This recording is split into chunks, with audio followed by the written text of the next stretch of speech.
नमस्कार दोस्तों, मैं निरंजन आप सभी को हिस्ट्री की जीत की इस प्लेटफॉर्म के ऊपर स्वागत करता हूं। आज के क्लास में हम लोग जानने वाले हैं यूजीसी नेट के पेपर में पिछले कुछ वर्षों में टॉपिक वाइज प्रश्न पूछे जाने के ट्रेंड क्या रही है। साथ ही हम ये भी देखेंगे कि जून 2025 के लिए हमें किस टॉपिक पर ज़्यादा जोर देना चाहिए। पर आप सबसे एक रिक्वेस्ट है दोस्तों, ये वीडियो को एंड तक देखना। और हाँ, जिन्होंने इस चैनल को सब्सक्राइब करके नहीं रखा है, चैनल को सब्सक्राइब करके रख लो ऐसे और महत्वपूर्ण वीडियो प्राप्त करने के लिए। तो चलिए दोस्तों शुरू करते हैं। सबसे पहले हम लोग बात करते हैं मिडिवल इंडिया के विषय में और फिर इसके बाद हम लोग बात करेंगे एंशिएंट इंडिया के विषय में। तो यदि आप यूजीसी नेट के सिलेबस को देखोगे तो वहाँ पे हमारे पास टोटल नंबर ऑफ यूनिट 10 है। उसमें यूनिट नंबर 1, 2 और 3 एंशिएंट इंडिया का पार्ट है और यूनिट नंबर 4, 5, 6 मिडिवल इंडिया का पार्ट है।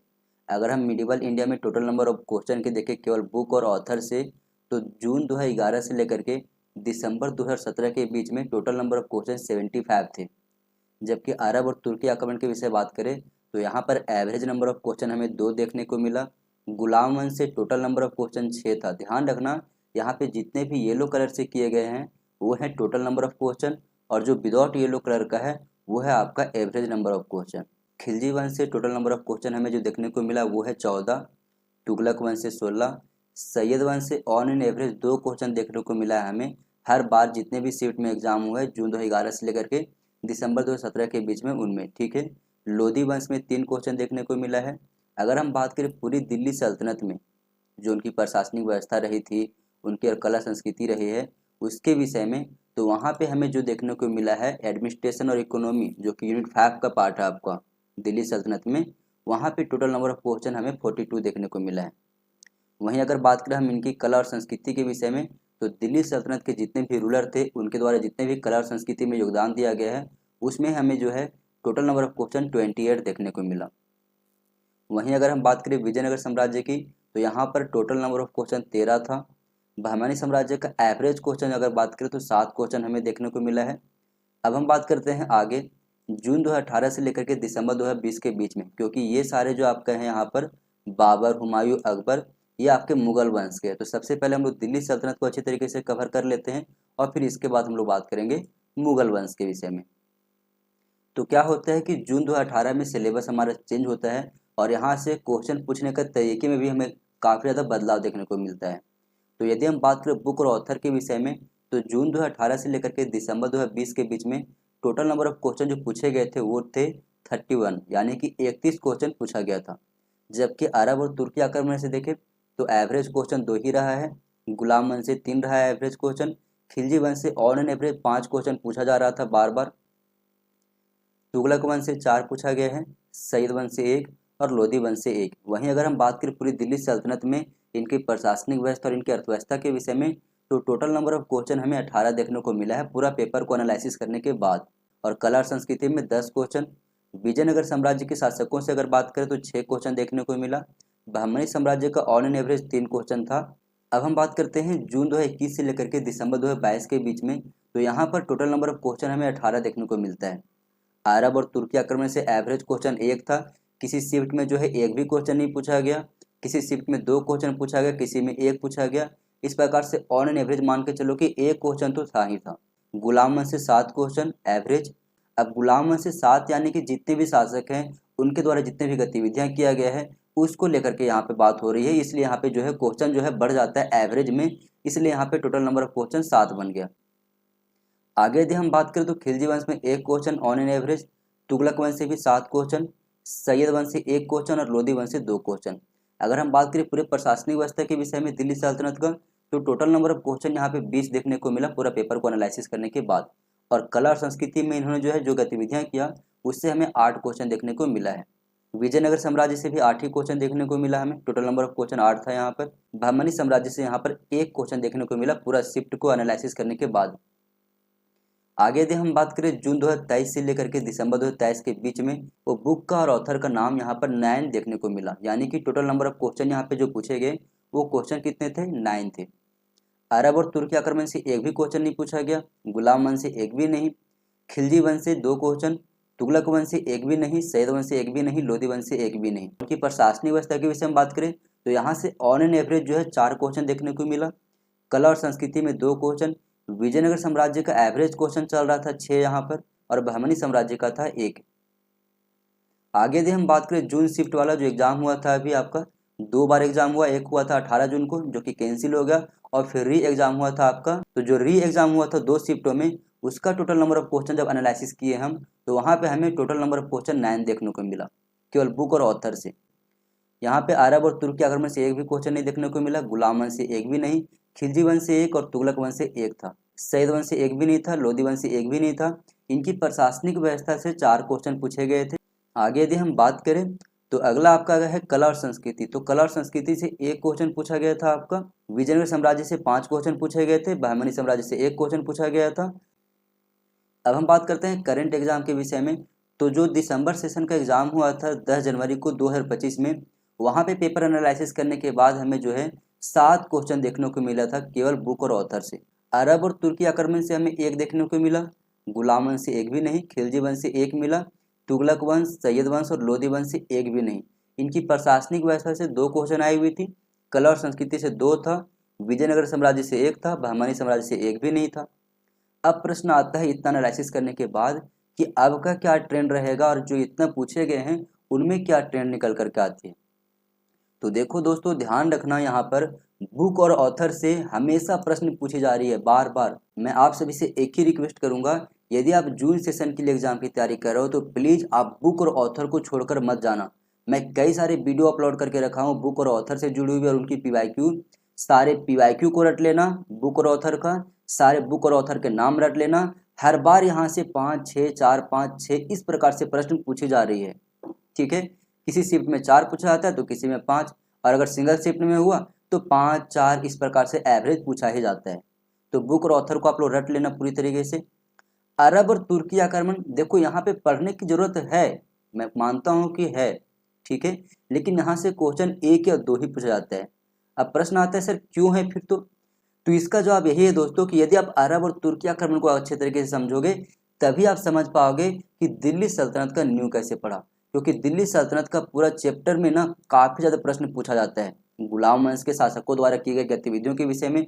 हो सकता है कि गुलाम वंश के जितने भी शासक है उनके पार्टिकुलर गतिविधि के बारे में ना पूछे, लेकिन उन्होंने साम्राज्य विस्तार को लेकर के जो भी चीजें किया, अपनी इकोनॉमी को लेकर के जो भी किया, कला और संस्कृति में जो विकास किया, उससे आपको ज्यादा प्रश्न मिल जाए। तो यहाँ पे दिल्ली सल्तनत के हर एक चैप्टर को आपको अच्छे तरीके से कवर करके रखना है, सारे शासकों के क्रम याद करके रखना है, उन शासकों के द्वारा किए गए गतिविधियों को याद करके रखना है। इससे आपका जो है ऑटोमेटिकली उनकी प्रशासनिक व्यवस्था के विषय में आपका टॉपिक कवर हो जाएगा।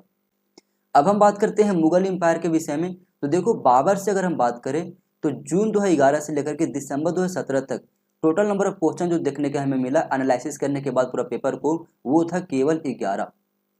हुमायूं का ऑन एन एवरेज 2 चल रहा था, उनके युद्धों के विषय में आता था कई बार क्वेश्चन, उनकी प्रशासनिक व्यवस्था, उनके चित्रकला के विषय में कई बार पूछ लिया जाता था।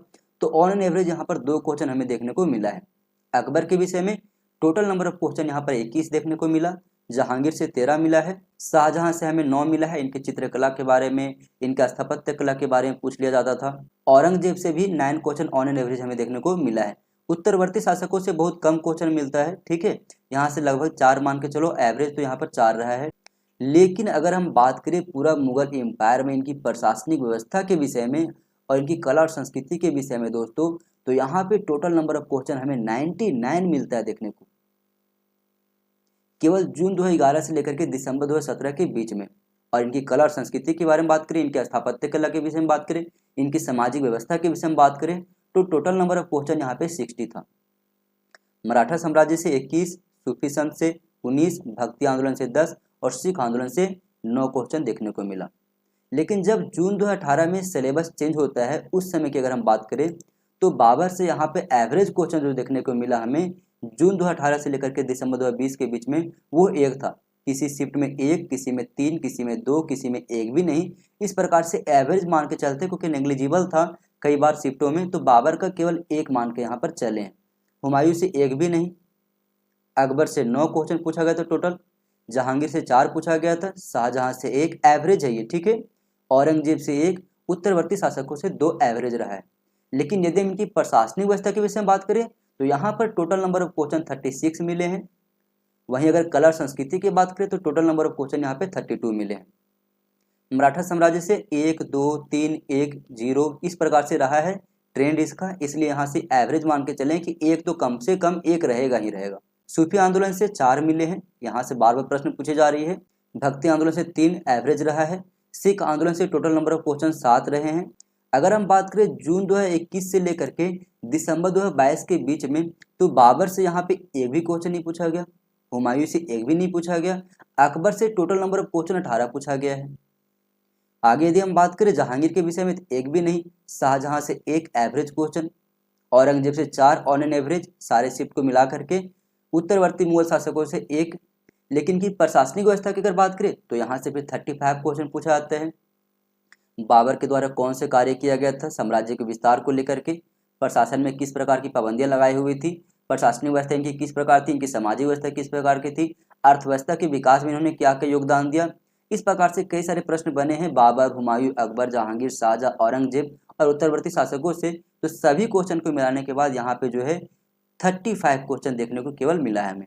कला और संस्कृति से 19 क्वेश्चन देखने को मिला है। मराठा साम्राज्य की अगर बात करें तो यहाँ पे टोटल नंबर ऑफ क्वेश्चन हमें यहाँ पे 20 मिलता है देखने को।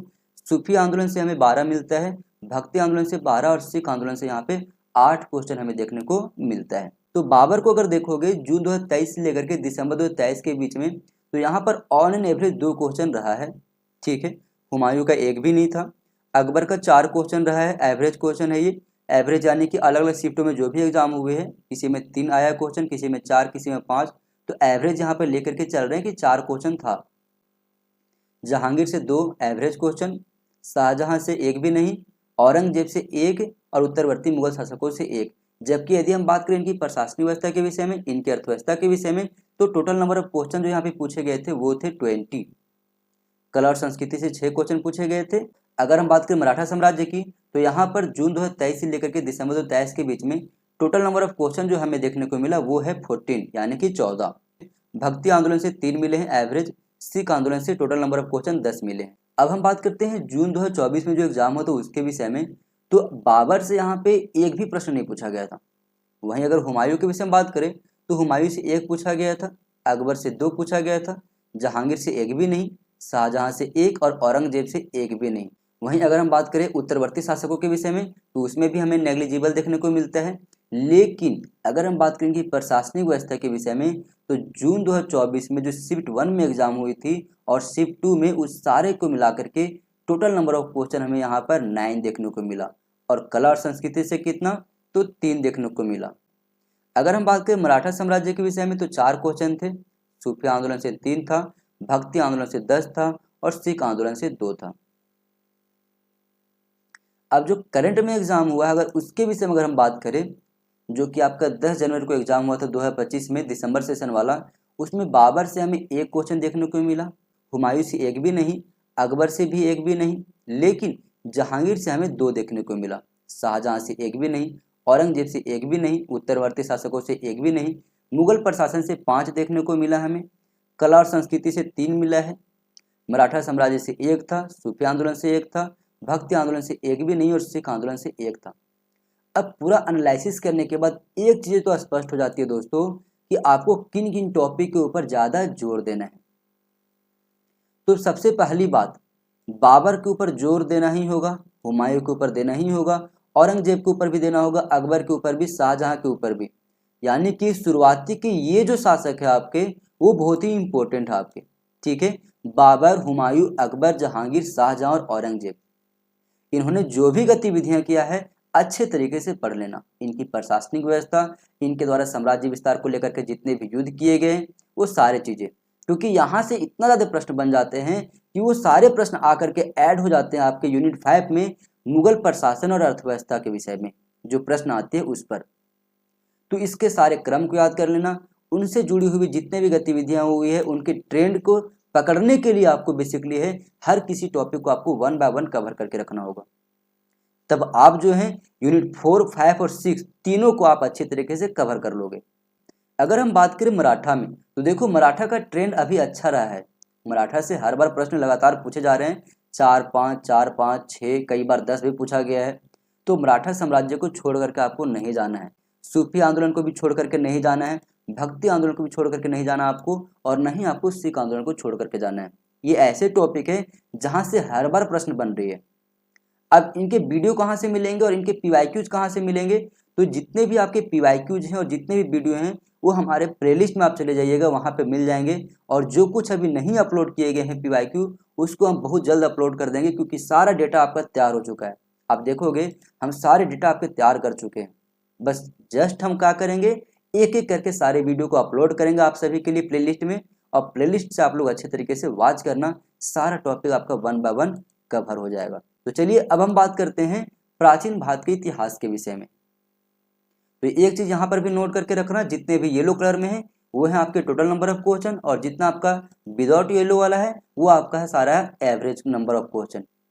तो यदि हम बात करें जून 2021 से लेकर के दिसंबर 2022 के बीच में जो प्रश्न पूछे गए थे उसके विषय में, तो बुक और ऑथर से यहाँ से टोटल नंबर ऑफ क्वेश्चन 44 पूछे गए।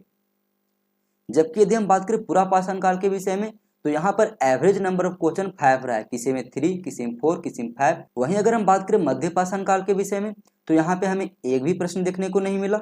नव पाषाण काल में एवरेज हमें जो देखने को मिला है वो है 5, हड़प्पा सभ्यता से 7 और ऋग वैदिक सभ्यता से हमें मिला है 6। आप लोग को पता होगा कि वैदिक काल को हम 2 हिस्सों में बांटते हैं, ऋग वैदिक काल और उत्तर वैदिक काल। तो ऋग वैदिक कालीन जो हमारे सभ्यता है या ड्यूरेशन है, वहां से हमें 6 क्वेश्चन ऑन एन एवरेज देखने को मिला।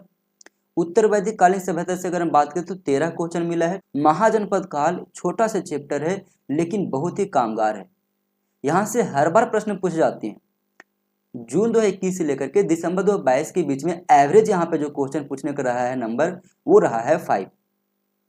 बौद्ध धर्म से टोटल नंबर ऑफ क्वेश्चन 14 पूछा गया था, जैन धर्म से 8, मौर्य वंश से 18, मौर्योत्तर काल यानी कि मौर्यों के बाद और गुप्त काल के पहले की जो ड्यूरेशन रही है, इसमें हमें टोटल नंबर ऑफ क्वेश्चन 11 देखने को मिला।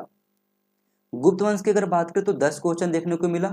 गुप्तोत्तर काल की बात करें यानी कि गुप्त वंश के पतन के बाद से लेकर के अगर हम बात करें 1200 ईस्वी तक, तो यहाँ पे 8 क्वेश्चन देखने को मिला।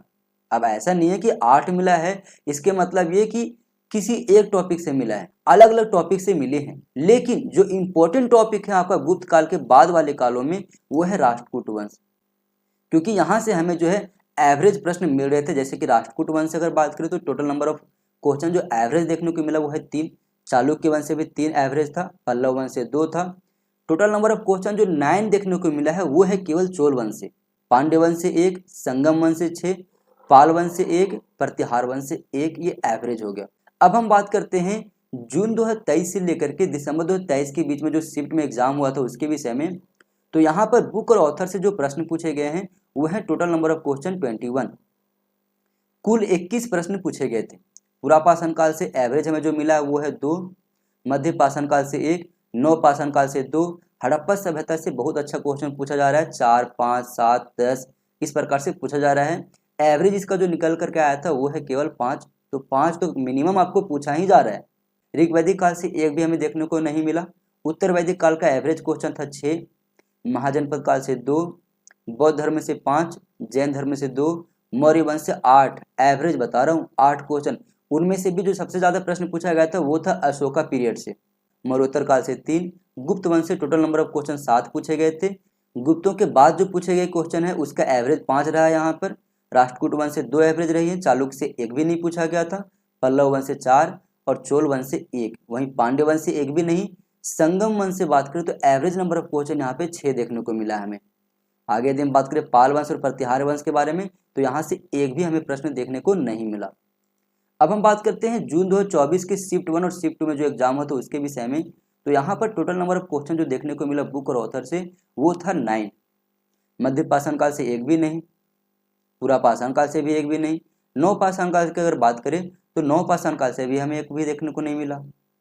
हड़प्पा सभ्यता का एवरेज क्वेश्चन था हमारे पास 3, ऋग वैदिक काल का 4 था हमारे पास, उत्तर वैदिक काल का टोटल नंबर ऑफ क्वेश्चन 9 था हमारे पास, महाजनपद काल से 3 ऑन एन एवरेज 3 पूछा गया था दोनों शिफ्ट मिला करके, बौद्ध धर्म से 2 एवरेज क्वेश्चन, जैन धर्म से 1 भी नहीं पूछा गया था, मौर्य वंश से 5, मौर्योत्तर काल से 7, गुप्त वंश से 4, गुप्त वंश के पतन के बाद की घटनाओं की अगर बात करें तो ऑन एन एवरेज यहाँ पे 2 क्वेश्चन देखने को मिला है हमें। राष्ट्रकूट वंश से 1 था, चालुक्य वंश से 1 भी नहीं, पल्लव से 1 भी नहीं, चोल वंश से 4 क्वेश्चन, पांड्य वंश से 1 भी नहीं, संगम वंश से 3 क्वेश्चन, पाल वंश से 1 क्वेश्चन, प्रतिहार वंश से 1 भी नहीं। अब हम बात करते हैं जनवरी महीने में जो अभी एग्जाम हुआ था हाल ही में 10 जनवरी 2025 को दिसंबर सेशन वाला, उसके विषय में। तो बुक और ऑथर से जो है 3 क्वेश्चन पूछा गया था। ठीक है, पूरा पाषाण काल से एक भी नहीं, मध्य पाषाण से एक भी नहीं, नव पाषाण से 2 क्वेश्चन पूछा गया था, हड़प्पा सभ्यता से 6 क्वेश्चन पूछा गया था, ऋग वैदिक काल से 1 पूछा गया था, उत्तर वैदिक काल से 2 पूछा गया था, महाजनपद काल से 2 पूछा गया था, बौद्ध धर्म से 1 पूछा गया था, जैन धर्म से 1 पूछा गया था, मौर्य काल से टोटल नंबर ऑफ क्वेश्चन 3 पूछा गया था, मरुत्तर काल से 1 भी नहीं, गुप्त वंश से 5 पूछा गया था, गुप्तों के बाद से 1 पूछा गया था, उसमें से राष्ट्रकूट वंश से 1 था आपका। ठीक है, इधर अगर बात करें चोल वंश के विषय में तो चोल वंश से 4 क्वेश्चन पूछा गया था। अगर हम बात करें पांड्य वंश की तो यहाँ से 1 क्वेश्चन, संगम वंश से 2 क्वेश्चन और प्रतिहार वंश से 1 क्वेश्चन पूछा गया था। अब देखो दोस्तों, ये जो आपके प्रश्न पूछे गए ना, अगर हम उसके ट्रेंड को देखें कि कहाँ से ज़्यादा पूछा जा रहा है, तो एक चीज़ एनालिसिस करने के बाद स्पष्ट हो जाती है कि बुक और ऑथर से बहुत ज़्यादा प्रश्न पूछे जा रहे हैं। इसलिए जितने भी एंशिएंट हिस्ट्री के बुक और ऑथर के नाम हैं उनको याद कर लेना, जितने भी इनसे जुड़े पीवाईक्यूज है उसको भी आप लोग कंप्लीट कर लेना। ठीक है, पूरा पाषाण काल, मध्य पाषाण काल, नव पाषाण काल, इनमें से जो सबसे इंपॉर्टेंट है वो है आपका नव पाषाण काल। यहाँ से हर बार प्रश्न पूछी जा रही है। ऐसा नहीं है कि जून 2024 के शिफ्ट 1 और 2 में प्रश्न नहीं पूछा गया और दिसंबर में पूछ लिया गया तो अगले बार नहीं पूछा जाएगा जून में, ऐसा बिल्कुल नहीं है।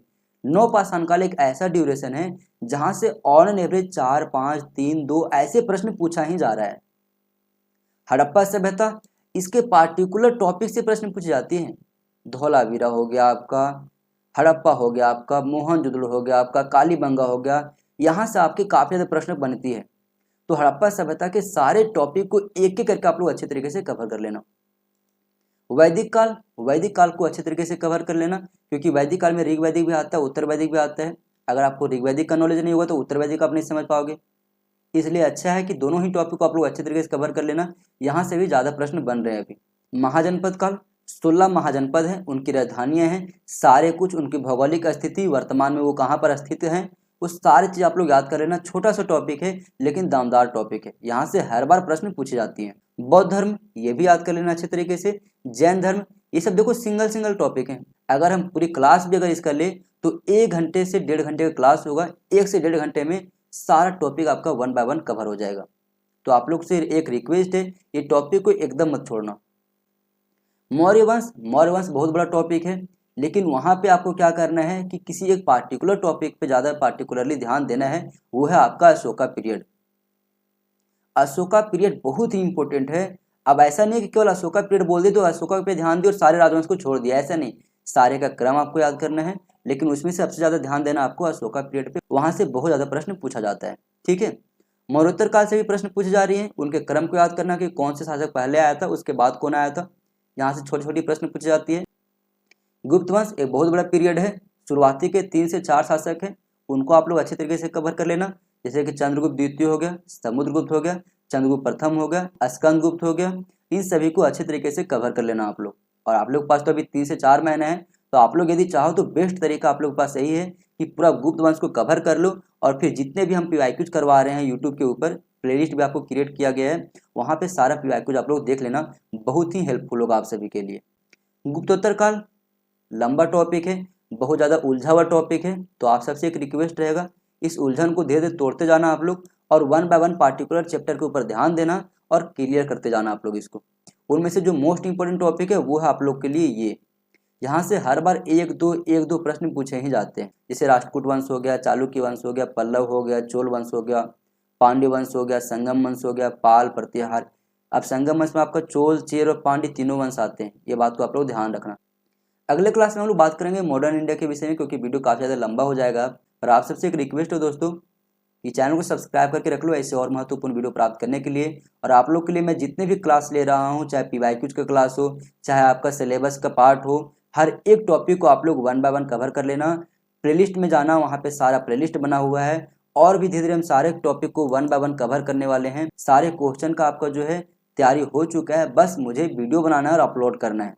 तो आप लोग जाइए, प्लेलिस्ट को विजिट कीजिए और सारे टॉपिक को अच्छे तरीके से प्रिपेयर कीजिए। तो दोस्तों मिलते हैं अगले क्लास में। वीडियो कैसी लगी जरूर बताना। थैंक यू दोस्तों।